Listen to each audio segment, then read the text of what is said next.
જામનગરના નવી સાધના કોલોની વિસ્તારમાં આવેલ હાઉસિંગ બોર્ડનો એક બ્લોક છે તે ધરાશાયી થયો છે. 3 માળનું આ બિલ્ડિંગ છે એ ધરાશાયી થતા એક વ્યક્તિ હાલ મોતને ભેટ્યો છે. જે પ્રકારના દ્રશ્ય આપ જોઈ રહ્યા છો, આ કાટમાળની નીચે જ વહેલી સવારે જ્યારે દુર્ઘટના ઘટી હતી ત્યારે અહીં એક વ્યક્તિ દબાયો હતો. સદભાગ્યે મોટી જાનહાનિ છે તે ટળી છે, પરંતુ કમનસીબની વાત એ છે કે અહીં જે માનસિક અસ્થિર જેવો જે મજૂરી કામ કરતો વ્યક્તિ હતો તે અહીં સુવા આવ્યો હતો અને વહેલી સવારે 5 વાગ્યાના અરસામાં જે આ બિલ્ડિંગ છે એમ 67 નંબરનું જે આ બિલ્ડિંગ કહી શકાય તે બિલ્ડિંગ ધરાશાયી થયું છે, જમીનદોસ્ત થયું છે.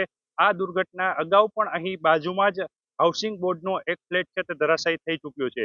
અહીં અનેક લોકોના મૃત્યુ થયા બાદ આ ફરી એક દુર્ઘટના ઘટી છે અને એક વ્યક્તિનું મોત થયું છે. ત્યારે આસપાસના જે હાઉસિંગ બોર્ડના જર્જરિત મકાનો છે, આ મકાનોની નોટિસ પણ આપવામાં આવી છે, ફ્લેટો ખાલી કરવા માટે પણ કહેવામાં આવ્યું છે, પરંતુ જે પ્રકારે ફ્લેટો ખાલી ન કરાતા આવી દુર્ઘટનાઓ અવારનવાર સર્જાય છે.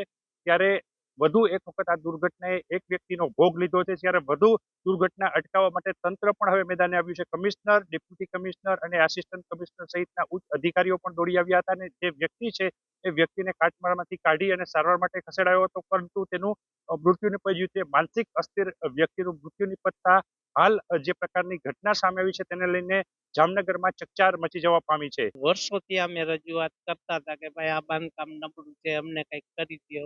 કોઈએ કંઈ કર્યું નહોતું.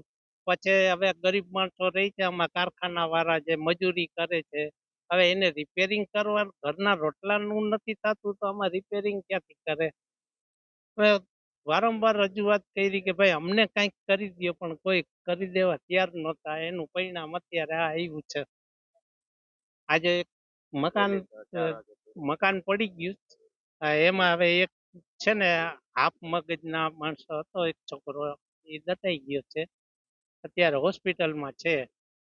હવે જે કુદરતે ધાર્યું એ થશે. હવે કંઈક અમને અહીંયા રહી છીએ તો અમને કંઈક વ્યવસ્થા તો કરી દો. અમારે જવું ક્યાં? તાત્કાલિક ભાડા વધી ગયા, 3 ને બદલે 6. કાંઈ નોટિસ અહીંયા રોડ ઉપર મારી જાય છે, બાકી કોઈને ઘર મેળે આપી નથી.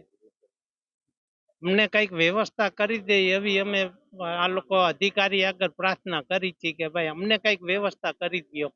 આજરોજ વહેલી સવારે સાધના કોલોની તરીકે જાણીતા જામનગર શહેરના ગુજરાત હાઉસિંગ બોર્ડ દ્વારા બનાવેલા એપાર્ટમેન્ટ્સ પૈકીનો એક ભાગ વહેલી સવારે તૂટી પડ્યો છે, લગભગ 5 વાગ્યાના સુમારે.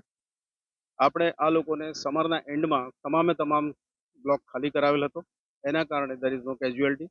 ફક્ત એક માનસિક પાગલ ટાઈપનો વ્યક્તિ મોડી રાત્રે અંદર ઘૂસ્યો હશે અને એને ઘણી બધી ઇન્જરી થતાં બીજી હોસ્પિટલમાં સારવાર અર્થે મોકલેલ, જે દરમિયાનમાં એનું મૃત્યુ થયાના સમાચાર છે, જે મારે કન્ફર્મ કરવાના બાકી છે. બાકી અત્યારે હાલ કોઈ કેઝ્યુઅલિટી